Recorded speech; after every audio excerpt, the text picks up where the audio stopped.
Voilà donc, salut à tous. Aujourd'hui, on parle des bourses scolaires du côté de la Chine. Beaucoup de personnes m'écrivent à tout moment et demandent comment ça se passe avec les bourses, comment on fait pour obtenir les bourses. Donc aujourd'hui, on traite ça. Je suis avec mon frère congolais.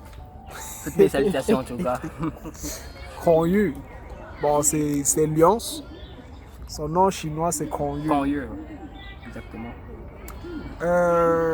Donc, on va d'abord vous présenter, vous introduire les bourses parce qu'il y a plusieurs types de bourses. On en distingue, c'est 3 types. Ouais, en général, 3 types. Donc, on a 3 types de bourses. Puis, on va vous dire comment vous procurer ces bourses-là, comment faire pour obtenir ces bourses-là. Et ensuite, on va un peu vous parler de la réalité en Chine dans le cadre des bourses scolaires. Donc, gars, tu peux les introduire, les types de bourses qu'on a. Ok, d'abord en Chine ici, il y a une diversité de bourses. Il y a d'abord les bourses CSC, donc une bourse gouvernementale province. Donc le gouvernement offre ces bourses en se liant avec les établissements universitaires. Et on a aussi les bourses liées totalement avec dans des villes, ça c'est clair là-dessus. C'est que ce sont des universités qui offrent. Nous savons que la Chine c'est un pays capitaliste, on n'en disconvient pas correctement là-dessus. Et on a aussi les bourses liées avec Confucius. Voilà, c'est un peu ça. Les bourses liées avec Confucius, là il est question, en tout cas de votre niveau en chinois, il y a quelques astuces là-dessus, quelques procédures clairement à suivre. Et c'est un peu ça, on va essayer de développer. Et ces différentes bourses se pointent dans plusieurs aspects. On va essayer de les citer si possible et les annoncer.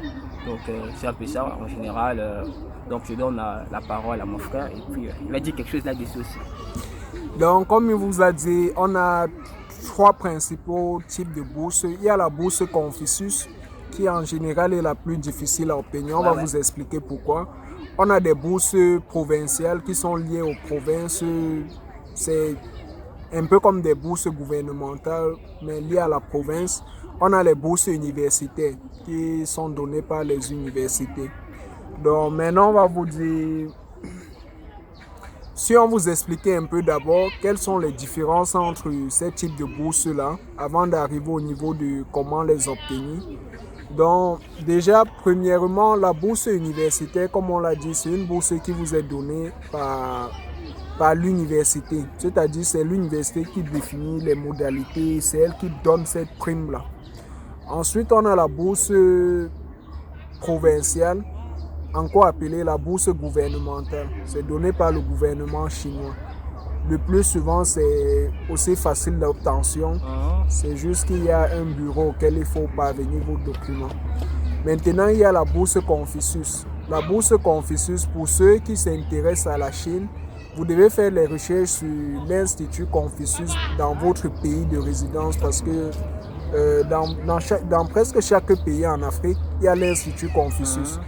L'Institut Confucius est en fait l'institut qui est instauré pour l'enseignement de la langue chinoise à l'échelle internationale.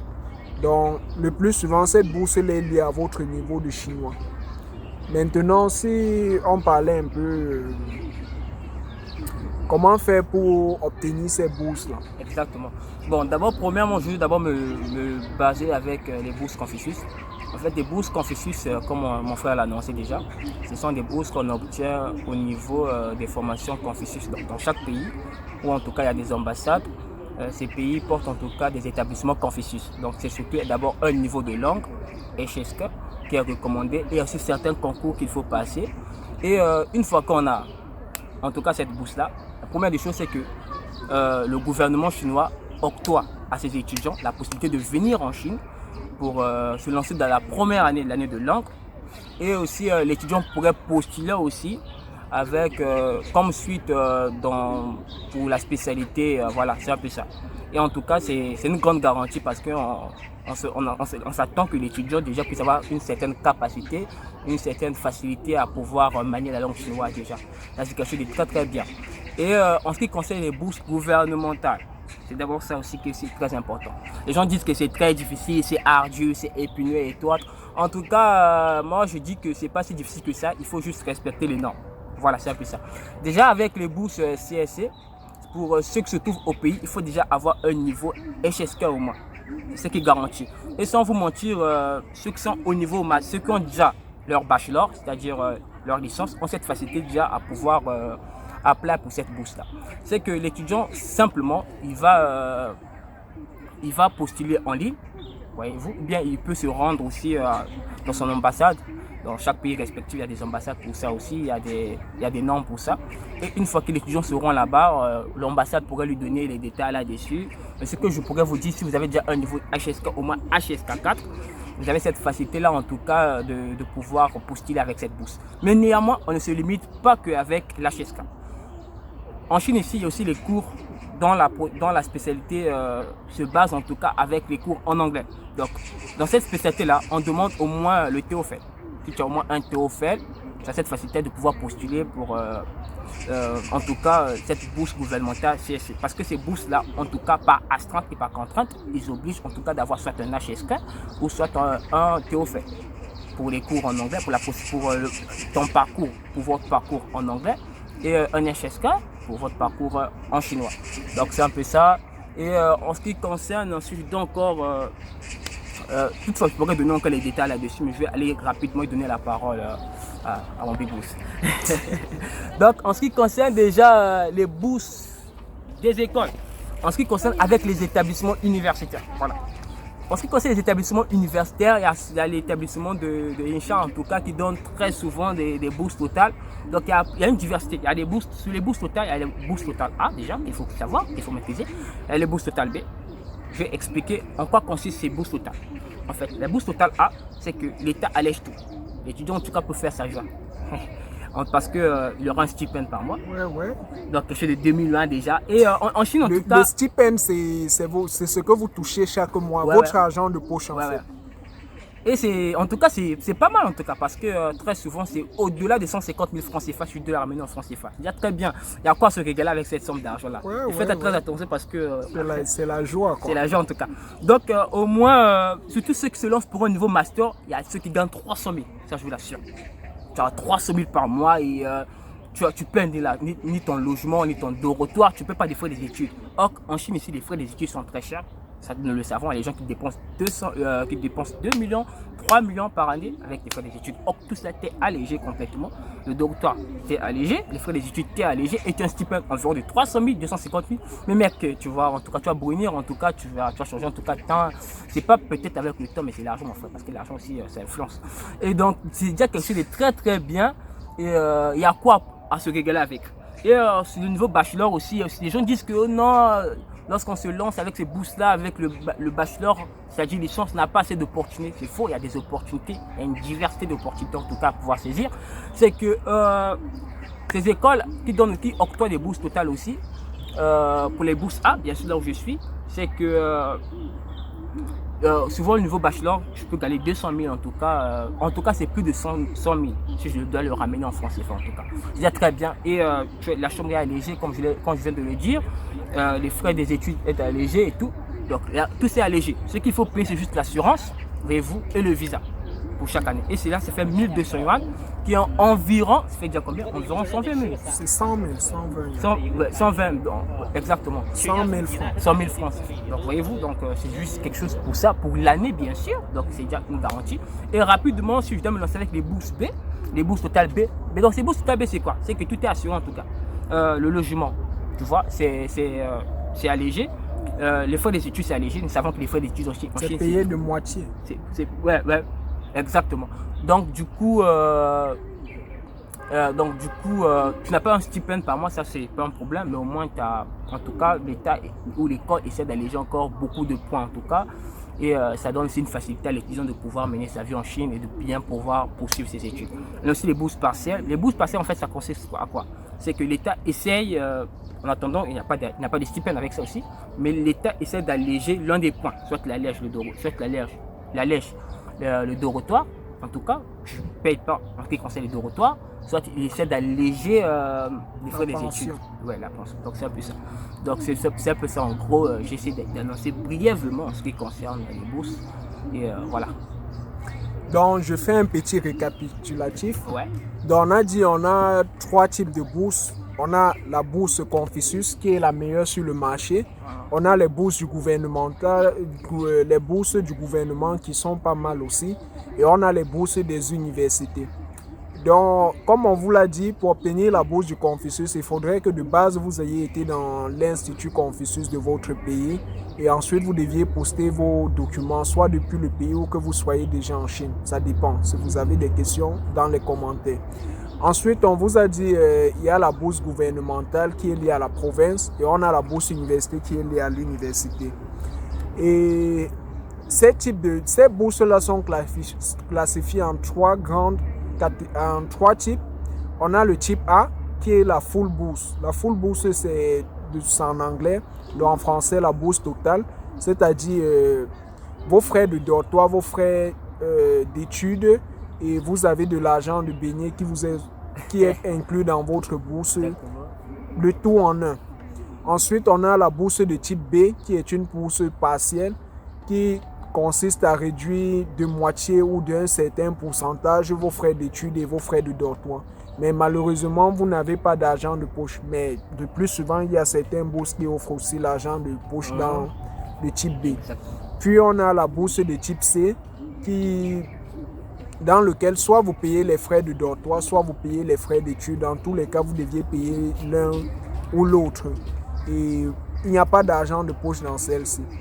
Maintenant, certainement, il y a beaucoup de personnes qui se demandent, mais comment est-ce qu'on fait pour obtenir cette bourse? Parce que après avoir détaillé cela, beaucoup de personnes peuvent aussi demander c'est sur concours, c'est sur études de dossier. Et donc là, on vous répond tout de suite. Pour obtention de bourse en Chine, c'est sur études de dossier. Il n'y a pas de concours. Vous devez constituer votre dossier CV.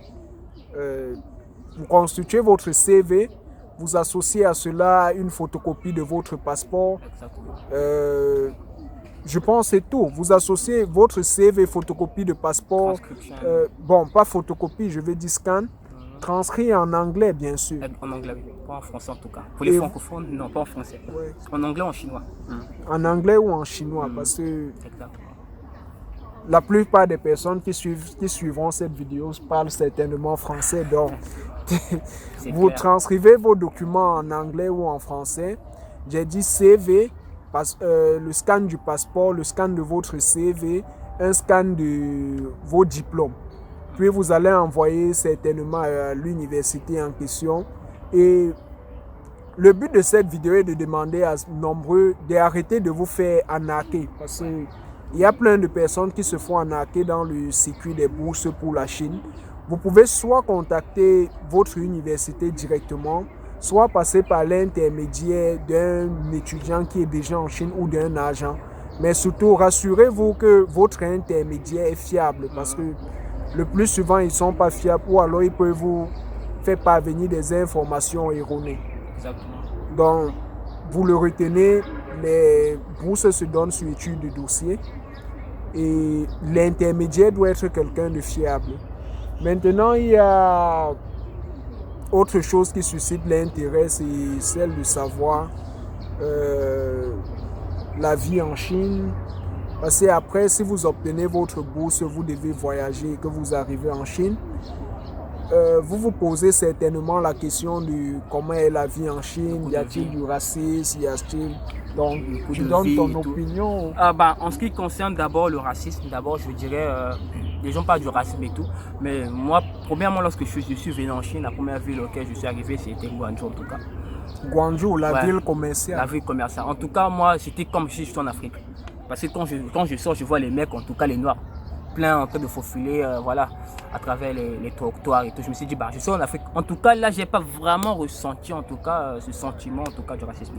Mais je pense qu'il est juste question des villes. Parce qu'il y a des villes en tout cas qui ne sont pas encore totalement liées avec les étrangers, avec les noirs et tout. Et ça essaie de ramener cet état de de répulsion et tout. Mais je pense qu'en ce qui concerne le racisme, je pense que ça dépend en tout cas des villes. Les villes comme Guangzhou, comme Beijing, il n'y a pas totalement en tout cas du racisme. Mais dans des petites villes, En tout cas, il y a un peu cette attitude-là, mais je pense que cette attitude-là est due par la différence. Voilà, c'est dû par la différence. La différence culturelle. Ouais, la différence culturelle, voilà, la différence même de peau. Désolé, mais c'est comme ça. Parce que je pense que partout il y a le racisme, mais il est juste question sur le plan quantitatif en tout cas, et sur le plan amplifiant, si je dois le signifier. Donc du coup, si je dois parler du racisme en Chine, je dirais que ça existe, bien sûr, mais ça dépend en tout cas des villes. Ça dépend en tout cas des villes, ça dépend en tout cas de cités, de provinces. Voyez-vous, les provinces, des villes où il y a assez des étrangers, on ne ressent pas tellement ça parce que les étudiants sont quand même des personnes en tout cas qui aiment côtoyer les gens qui reviennent de l'externe. Et dans des petites villes, dans des petites agglomérations, en tout cas, il y a cet esprit de répulsion, cette attitude en tout cas qui n'est pas convenable. Voilà, c'est un peu ça. Donc si je dois parler sur le racisme, je dirais que ça dépend en tout cas des villes. Ça dépend des villes en tout cas. Maintenant, sur les coûts de vie, c'est ça? Ouais, le coût de vie. Les coûts de vie, c'est un peu assimilable, hein? C'est un peu assimilable, ça vient s'assimiler. Parce que dans des grandes villes, en tout cas, les coûts, en tout cas, ça diffère aussi. Parce que les villes comme Shanghai, sans vous mentir, il faut vous préparer aussi. Il faut vous préparer. Mais si vous avez un stipend aussi, comme je l'ai dit, avec une bourse de CSC ou je ne sais pas, Confucius en tout cas, je n'ai pas à vous inquiéter là-dessus. Et donc, je dirais qu'il y a des villes en tout cas où lorsque tu es en Chine, tu te sens vraiment à l'aise. Tu te sens vraiment à l'aise, c'est comme si tu ne dépenses pas vraiment. En tout cas, si tu es un économe, tu vas vraiment t'en sortir, tu ferais tout. Mais il y a des villes, en tout cas, des grandes villes où il faut se préparer en conséquence. En tout cas, lorsque tu es en Chine, il faut totalement s'arranger, il faut se préparer mentalement, il faut se préparer financièrement lorsque vous arrivez, vous atterrissez dans ces genres de villes comme ça, comme Shanghai, les villes comme Beijing et tout. En tout cas, il faut totalement vous préparer mentalement et financièrement. Il y a de ces villes, en tout cas, des petites villes surtout, où il n'y a pas cette dépense. Mais ne vous inquiétez pas, que ce soit dans des grandes villes ou dans des petites villes, il n'y a aucune différence sur le plan culturel, en tout cas. Et ce qui est bien, c'est que lorsqu'on vient en Chine ici, on apprend beaucoup, on apprend le côté culturel, on apprend les côtés, et c'est bien. On apprend à se sentir, tu vois, à se lier avec les autres, on apprend à vivre avec les autres. C'est un atout aussi qu'il faut souligner, et c'est à partir de ce... En fait, en gros, je dirais là-dessus juste ceci, c'est que en ce qui concerne les coûts de vie, ça dépend des agglomérations. En ce qui concerne les coûts de vie, ça dépend en tout cas des villes, des provinces. Dans des grandes agglomérations, les coûts de vie est beaucoup élevé, donc il faut vous préparer en tout cas financièrement, voyez-vous. Mais lui, il pourra donner les détails là-dessus sur les coûts de vie, et voilà. Si on parlait chiffres, je dirais que dans des petites villes, parce que après, même si vous êtes dans les grandes villes, en Chine, le système électronique, il est très élevé, c'est-à-dire en ligne, tu peux faire tes achats au même prix que quelqu'un qui est dans une ville très pauvre. Donc du coup, si je devais donner des chiffres, je dirais que à 50 000 francs, vous faites votre marmite, hein. En tout cas, vous mangez à l'aise. Dans la marmite, vous mettez 50 000 francs et les carottes sont cuites. Maintenant, si vous êtes dans une grande ville avec les frais de transport et tout, vous pouvez vous retrouver en train de dépasser maxi 150 000 francs. Ça dépend des villes. Mais aussi, il faut savoir que les villes dans lesquelles vous dépensez beaucoup, ce sont les villes dans lesquelles il y a beaucoup d'opportunités, comme des opportunités de business. Exactement. Ce qui fait que rapidement, la balance s'équilibre, quoi. Vous avez des possibilités de faire des castings, un certain nombre de choses. Et les castings, sans vous mentir, c'est quelque chose qui donne beaucoup en Chine parce qu'ils cherchent beaucoup plus les étrangers. Avec les castings, il arrive parfois qu'ils paient... Non, on saute la question. Parce que, en fait, la question, c'est de savoir, je suis sûr, il y a certaines personnes, avant d'immigrer vers un pays pour les études, vous vous demandez, est-ce qu'arriver en Chine, je pourrais avoir la possibilité de travailler en tant qu'étudiant? Donc là, on vient à la réponse maintenant. Tu parlais des castings. Ouais, en tout cas, sur les castings, moi, dernièrement, je devais même aller, en tout cas, mais voilà, c'est un peu ça. C'est que les Chinois, en tout cas, ils cherchent beaucoup plus les étrangers pour leur casting et tout. Voilà, c'est très bien. Ils essaient de mélanger, en tout cas, ces couleurs-là. C'est déjà quelque chose de formidable, impeccable. C'est que c'est totalement quelque chose de très bien, les castings. Il y a ceux qui sortent avec, en 2 mois, le mec sort parfois avec 1 million, 2 millions. Et ce qui est bien dans les castings, c'est que tout est assuré. le logement, la bouffe en tout cas, ne vous inquiétez pas. Donc tout est assuré. Ils payent très bien. Ils paient très bien les Chinois. Les Chinois paient très bien là-dessus. Ils paient très bien parce que en tout cas vous allez courir, voyez-vous, vous allez monter dans des jungles et tout. Voyez, on va vous mettre de la peinture au visage, mais c'est bien normal. C'est bien normal qu'on vous paie en tout cas impeccablement. Donc c'est un peu ça. Et donc pour le casting, on paie très bien. Là, je me suis limité à 1 million, mais sans vous mentir, il y a des castings où on gagne parfois 3 millions. Là, ça dépend en tout cas de votre corpulence. J'essaie de voir là-dessus, c'est un peu ça. Mais sinon, dans les castings, on gagne très très bien. Surtout sur le côté casting, on gagne très très bien en Chine. Il y a d'autres opportunités encore. Voyez-vous, je sais qu'il y a l'opportunité commerciale. Là, il faut avoir un esprit éveillé avec le commerce. Toutefois, tu peux faire quelques affaires et tout. Voilà, c'est un peu ça. Et en gros, moi, je me limite là. Lui pourrait donner autre détails. Moi, c'est le casting qui est vraiment plaisant avec moi. Donc, en Chine, les opportunités de travail en tant qu'étudiant, le plus souvent, il est très réduit parce que là, je vais vous donner l'information réelle parce que peu le disent. Les étudiants en Chine n'ont pas le droit de travailler. C'est interdit par la loi chinoise. Dès qu'on vous pêche en train de travailler, on vous renvoie direct dans votre pays. Hein, vous rentrez dans votre village. Donc, faites attention. Vous pouvez vous coucher ici et puis vous réveiller sur votre matelas là-bas. Je ne sais pas dans quel village. Tu vas te réveiller là-bas avec ta grand-mère. Donc, les opportunités qui s'offrent, c'est comme il disait, il y a des castings, il y a des petits trucs. Des castings, ça peut être pour des films, ça peut être un casting de shooting pour les marketing, pour certaines marques. Publicité. Parce que quand les Chinois ils produisent des marques africaines ou des vêtements pour l'Afrique, ils ont besoin des Africains pour les photos. Ouais. Mais après maintenant, certainement pour le travail après les études, je vais faire une autre vidéo pour ça. On ne va pas mélanger les études avec. Mais après que vous ayez fini vos études, des possibilités de travail en Chine, beaucoup ne le savent pas, beaucoup d'étrangers même ne le savent pas parce qu'ils n'ont pas cherché. Mais sachez qu'en Chine, il y a les opportunités pour les étrangers de travailler en Chine après leurs études. C'est vrai que côté salaire, je ne vais pas dire que c'est très énorme après vos études, mais tout dépendra de votre jugeote à pouvoir manier aussi les business en fonction de la ville dans laquelle vous êtes. Mais sinon, le travail parfait pour un étranger en Chine, c'est d'enseigner l'anglais. Ouais. Le plus souvent, si vous avez une bonne tonalité en anglais, il vous faudrait composer certains documents, avoir certains documents. Dès que vous enlevez ces documents-là, vous pouvez poster pour un travail en Chine pour enseigner l'anglais. Et vous ferez une fortune parce qu'il faut le dire, le métier dans lequel les étrangers se font fortune en Chine, c'est certainement les cours d'anglais. Les cours d'anglais. Et même les Chinois sont jaloux. Et ce qui est bien avec les cours en anglais, c'est qu'il y a au moins une sécurité avec autre. C'est qu'au moins on peut te donner un visa facilement de travail. Ça c'est clair.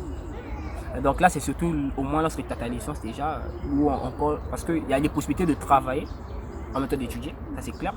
Et là c'est l'école en tout cas qui va te couvrir. Donc là, parce que tu apportes quelque chose pour eux en tout cas. Et parfois l'immigration. On est conscient, mais vu que en tout cas c'est dissimulé par l'école, en tout cas ils ne prennent pas en compte. Il y a aussi les possibilités de travailler sans étudier en tout cas. Là en tout cas tu as un visa de travail. Donc c'est un peu ça. Donc c'est déjà tranché de très bien aussi avec les études. Moi je pense que c'est beaucoup plus le point qui est très important avec le travail. C'est beaucoup de sécurité là-dedans qu'avec les autres, avec et tout. Le casting en tout cas, il faut te dissimuler à tout moment en tout cas.